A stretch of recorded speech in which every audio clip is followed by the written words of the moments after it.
Hey guys, President Biden is addressing about the gun violence. Let's listen for a while. Have to move against the government. Well, the tree of liberty is not water in the blood of patriots. What's happened is that there never been, if you wanted to think you need to have weapons to take on the government, you need F-15s and maybe some nuclear weapons. The point is that there's always been the ability to rationally limit the type of weapon that can be owned and who can own it. The last time we had data on this issue of who was purchasing guns was more than 20 years ago.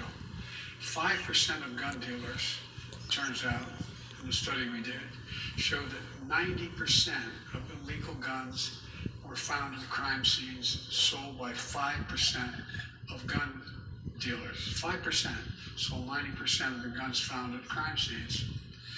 And these merchants of death are breaking the law for profit. They're selling guns that are killing innocent people. It's wrong, it's unacceptable. As the Attorney General said, we're going to crack down on those gun dealers and the violent criminals they knowingly arm.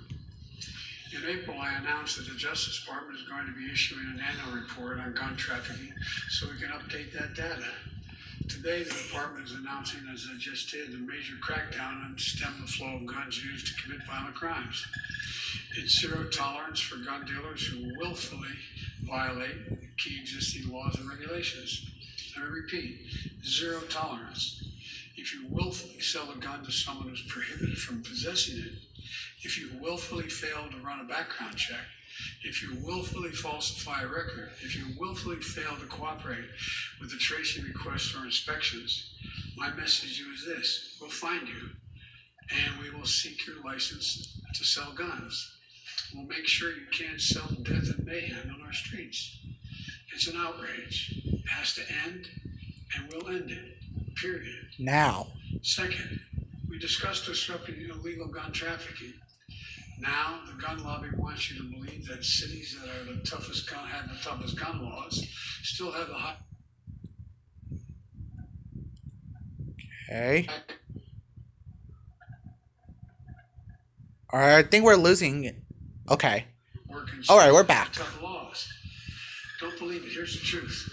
Today's conversation with Mayor Scott of Baltimore, for example, echoed what we know to be the case and hear from mayors all across the country.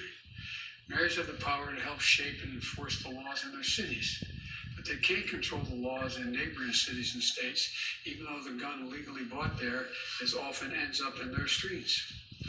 Mayor Scott says that 80% of the guns in Baltimore were acquired outside the city. Outside the city. There's little he can do about that. So we have to act. As part of our strategy, the Justice Department is creating 5 new strike forces to crack down on illegal gun trafficking, and the Carters supplying weapons to cities like New York, Chicago, Los Angeles, Washington, D.C., and the Bay Area. With these strike forces, local and federal law enforcement and prosecutors are going to be able to better coordinate the prosecution of illegal gun trafficking across city and state lines. So, illegal guns sold from the back door of a gun shop in Virginia don't end up in a murder scene in Baltimore. And if they do, then local and federal law enforcement can better coordinate to trace illegal gun sales back to the shady gun dealer and hold them accountable. Police Chief Murray of the Police Chief Murphy Paul of Baton Rouge, Louisiana, talked about how he's coordinating more closely with the Bureau of Alcohol, Tobacco, and Firearms, the ATF, and the Federal Bureau of Investigation, the FBI, to help take on criminal organizations committing violent crimes in the city. This kind of coordination is essential to keeping the weapons of war out of the hands of dangerous criminals, fugitives, and gangs, as well as organized crime. Third, we discussed historic funding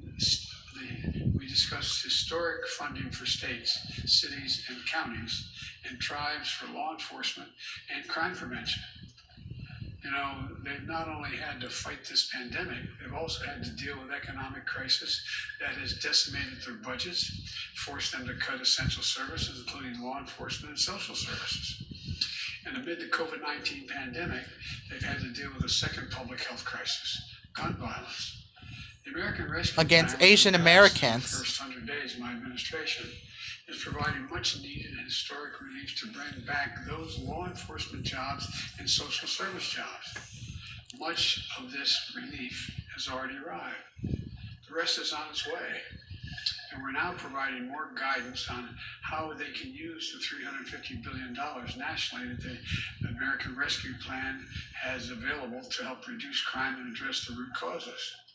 For example, cities experience an increase in gun violence. We're able to use the American Rescue Plan dollars to hire police officers needed for community policing and to pay their overtime.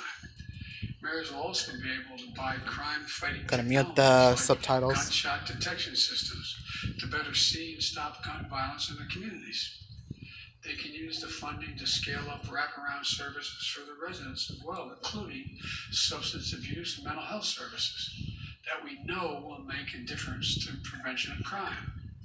Here's another example that reminds me of the old saying my mom used to use. She said, "An idle mind is a devil's workshop."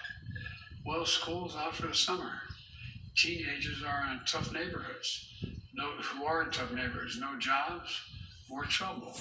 We know summer jobs, training, and recreation for young people work. They help make sure young people pick up a paycheck instead of a pistol. One study found in Boston Summer Jobs Program for Youth Reduction reduced violence crime by 35% in Boston. Another study found that a program that offers high school students in Chicago a good summer job and an adult mentor and behavioral. Okay, they're losing the signal again.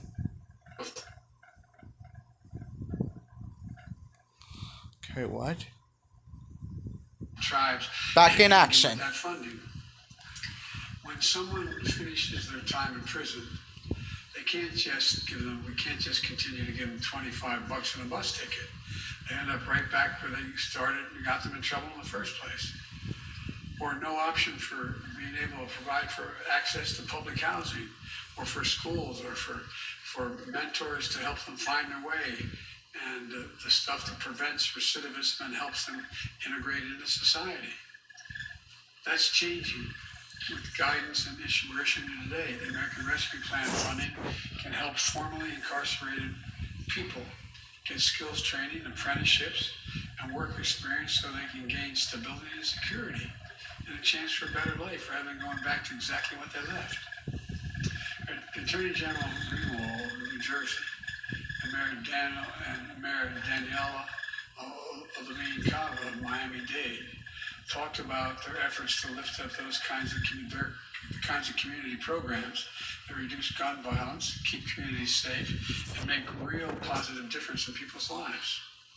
And for folks at home, the American Rescue Plan, which is a once-in-a-generation investment to reduce violence in America, is available. I'm proud of it. It means more police officers, more nurses, more counselors, more social workers, more community violence interrupters to help resolve issues before they escalate into crimes. It means we go after the people who flood our streets with guns and the bad actors who decide to use them to further terrorize the communities. It means saving lives. And Congress should in no way take away this funding. It's already been appropriated. In fact, a few weeks ago, the bipartisan United States Conference of Mayors, the National League of Cities, National Association of Counties, they all came out forcefully against efforts to reclaim American Rescue Plan funds that have already been allocated to the states, cities, and counties and tribes. This is not a time to turn our backs on law enforcement or our communities. Fourth, we discussed the need to support community violence intervention. These are local programs that utilize trusted messengers, community members and leaders to work directly with people who are most likely to commit gun crimes or become victims of gun crimes. We know who they are. They intervene before it's too late, these interrupters. Turn down the temperature, halt the cycle of retaliation, connect people to social services, and it works. Community violence intervention programs have shown a reduction in violence up to 60% in many places. We heard from 2 community leaders that do this work. Eddie, thank you for coming from Chicago. You were really, quite frankly, it was impressive, your presentation. and Devon Bogan from Richmond, California. Eddie was formerly incarcerated for gun homicide, and Devon lost his brother to gun violence. And Eddie worked as a violence interrupter. Now he runs a program that provides high-risk men with cognitive behavioral therapy to help them react to the impulses by slowing down rather than following through on the violence. It puts them in paid jobs to change their trajectory. The program has reduced shootings by 40%. Devon runs a program across California and 6 other states that enroll high-risk individuals in peace fellowships, complete with intensive mentoring and social services. It's saving lives. In Sacramento, for example, 91% of the participants stayed away from gun violence. States and cities should invest in. Hey, they're losing signal again. And we're back. Minneapolis to build up their community violence intervention programs starting this summer.